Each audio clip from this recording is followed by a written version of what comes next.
The name Constellation holds a special place in the history of the United States Navy. Hallowed as one of the original 6 frigates commissioned to establish a fighting force for the fledgling nation. This new class of warship, designated FFG-62, marks the 5th time a US Navy vessel has been given this name, deliberately linking the modern program to US naval legacy.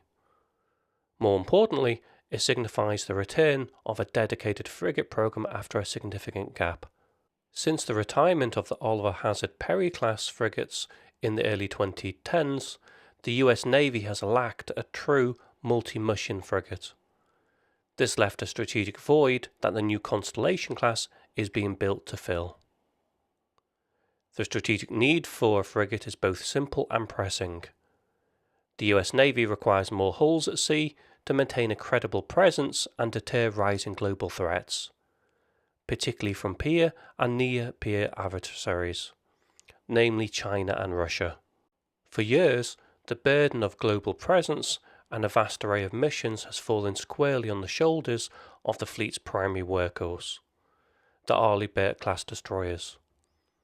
These exceptionally capable, multi-mission destroyers are being stretched thin, often being pulled away from their high-end fleet-protecting tasks to perform what the Navy refers to as lower-tier missions, such as anti-piracy, counter-narcotics, and fixed forward presence. The Constellation class is specifically intended to take on these less demanding but still vital roles. The idea is to add more mass to the fleet, with a more affordable platform, thereby freeing up the highly capable and more expensive Burkes to focus on high-intensity warfare, such as fleet protection, ballistic missile defense, and anti-submarine warfare in contested environments. This strategic shift is a direct result of the hard lessons learned from the Littoral Combat Ship program. The LCS was originally conceived as a small, agile warship for operations in shallow, near-shore environments. However, its design, centered on high speed and a modular mission concept, came with significant drawbacks. It lacked the survivability and robust armament needed for the multi-mission roles that a frigate typically undertakes. And the idea of quickly swapping out mission modules proved to be more logistically complex and costly than anticipated. The LCS's conceptual issues meant it could never adequately fill the capability gap left by the Oliver Hazard Perry class ships, leaving the Arleigh Burkes as the only option for many missions. This over-reliance led to an increased wear and tear on the destroyer fleet, putting a strain both on the ships and their crews. The FFG-62 is a clear course correction, marking return to a more traditional, survivable multi-mission ship that is positioned to operate between the LCS and the destroyer both in capability and cost. The very existence of this program highlights the US Navy's re-evaluation of its force structure and its efforts to address past programmatic shortcomings. In an attempt to save time, money, and reduce technical risk, the US Navy opted for a parent design approach to the new frigate program, rather than a risky, expensive clean sheet design. The winning proposal came from Fincantieri Marinette Marine, which pitched a modified design based on the Italian version of the European multi-role frigate, the FREMM. The FREMM is a well-regarded and combat-proven platform already in service with a number of European navies. It was selected for its design maturity, successful track record in international service, and its relatively low cost compared to a new design. However, the Constellation is far from a carbon copy of the Italian FREMM. To meet the specific requirements of the US Navy, the design has been extensively modified, a process which has become a source of both its strengths and its challenges. These modifications include a new topside arrangement, enhanced damage control systems, and the integration of a suite of US-specific weapons systems and sensors. The resulting Constellation is significantly larger and heavier than its European counterpart. At a displacement of approximately 7,500 tons, it is a substantial vessel, considerably larger than the FREMM's 6,500 tons, and even bigger than most foreign destroyers. This weight gain is a direct consequence of the extensive American modifications, which included incorporating the Aegis Combat System, a larger Mark 41 vertical launch system, and additional survivability features to meet rigorous US Navy standards. The heart of the Constellation is its advanced combined diesel-electric and gas or COD-like propulsion system.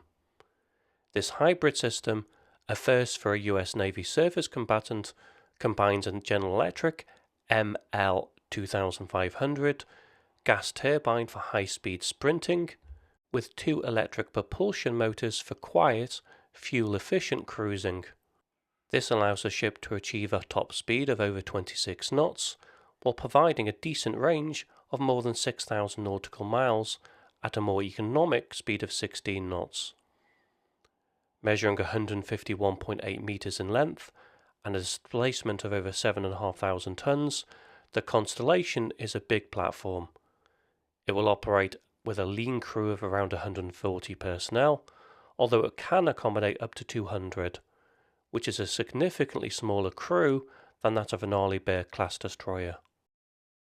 The Constellation-class is built around a formidable combat suite, a major step up in capability for a vessel of its size. At the heart of the system is a baseline 10 Aegis Combat System. The centerpiece of this is the AN Spy 6V3 Enterprise Air Surveillance Radar, a smaller variant of the cutting-edge radar found in the newest Arleigh Burke class destroyers.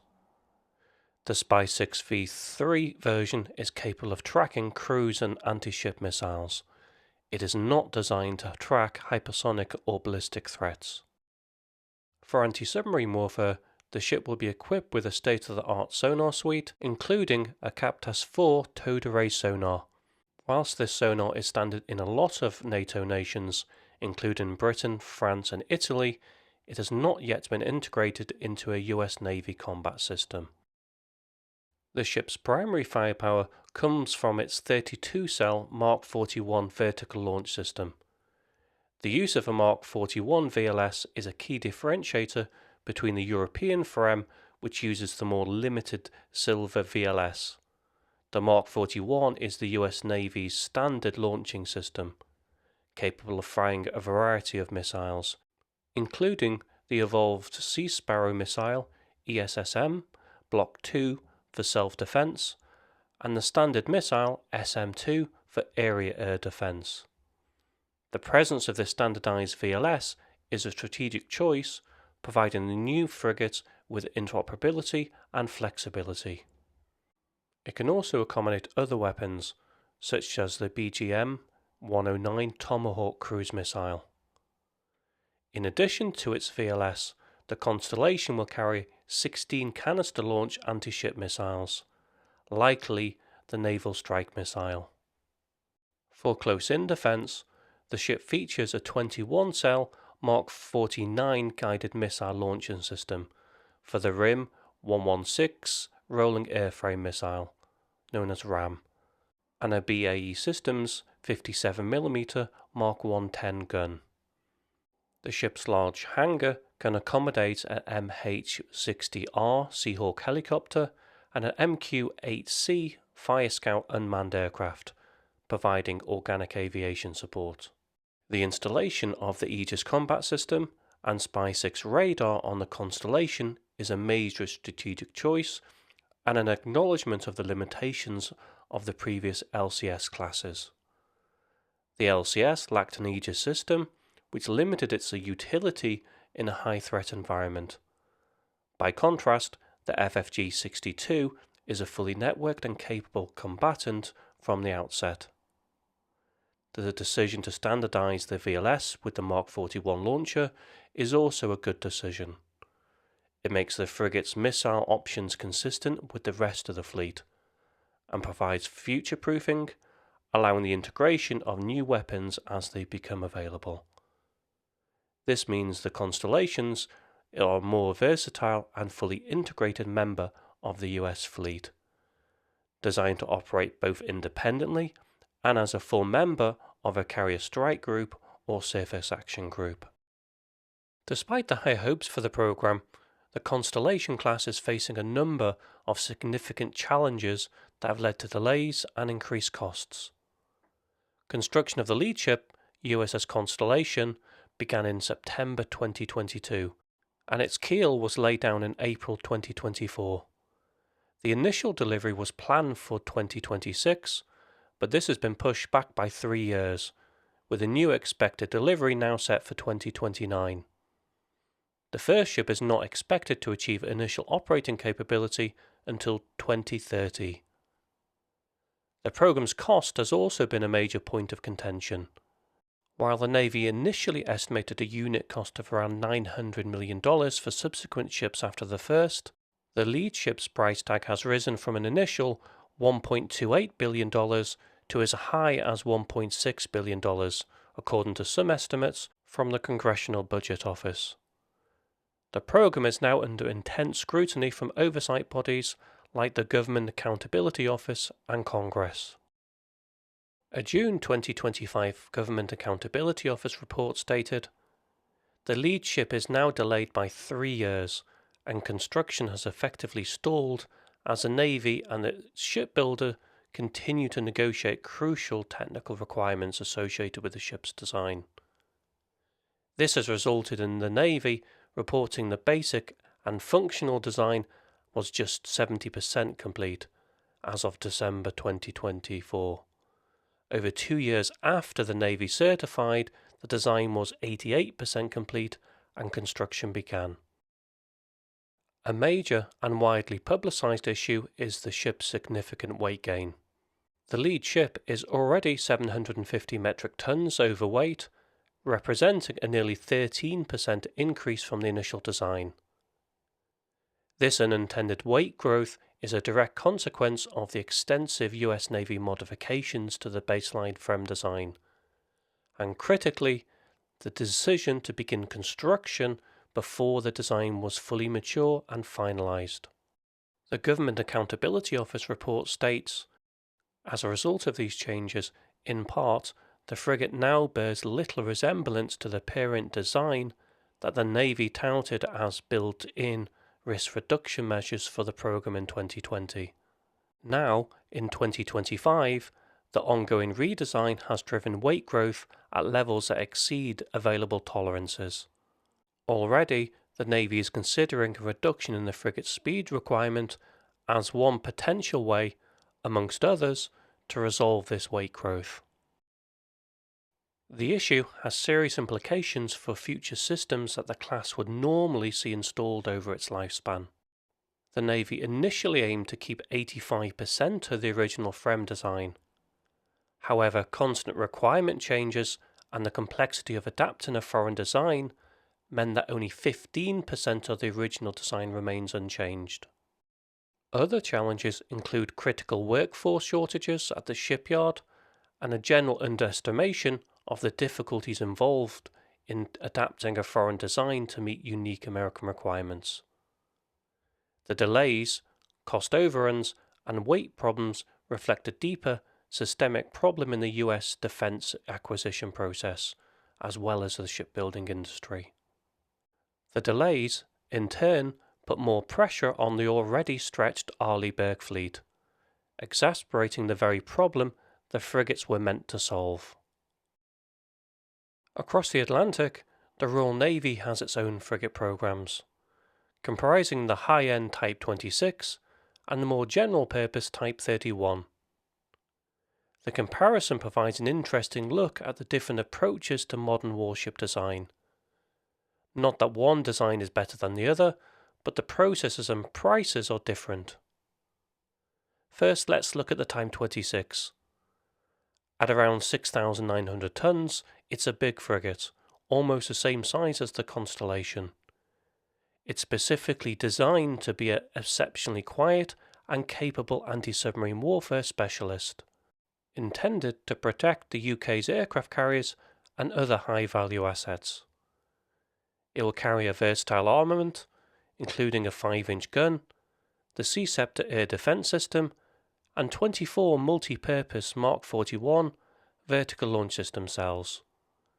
Its bow and towed array sonar has already been retrofitted to the outgoing Type 23 frigates, so are proven technology, as are the gun and missile armaments. It was also selected by Canada, Australia and Norway as their future frigate. On paper, it seems a very strong contender, so why wasn't it selected by the US Navy? When the FFGX competition was launched, BAE Systems, the Type 26's builder, reportedly told the US Navy it would not submit a bid unless the requirement for a proven hull design was dropped. The US Navy was absolutely insistent on this point, wanting a ship that was already in service to reduce the technical risks after the problems of the LCS program. At the time, the Type 26 was still under construction in the UK and had not yet been proven at sea. The FREMM, by contrast, had a long and successful track record of operational service in various European countries, making it a mature and proven design in the eyes of the US Navy. The UK's other programme, the Type 31, is a different approach to a general-purpose frigate. Like the Constellation, this vessel is also based on an existing design, but it's a smaller, less complex ship than either the Constellation or the Type 26, displacing around 5,700 tons, with a core role of global presence and maritime security. While it has a modular design with flexible mission space, its development has been remarkably smooth in comparison to the FFG-62 programme. This is largely down to the UK's procurement strategy. The contract was awarded to a contractor at a fixed advertised price, and they were given full design authority as the prime supplier.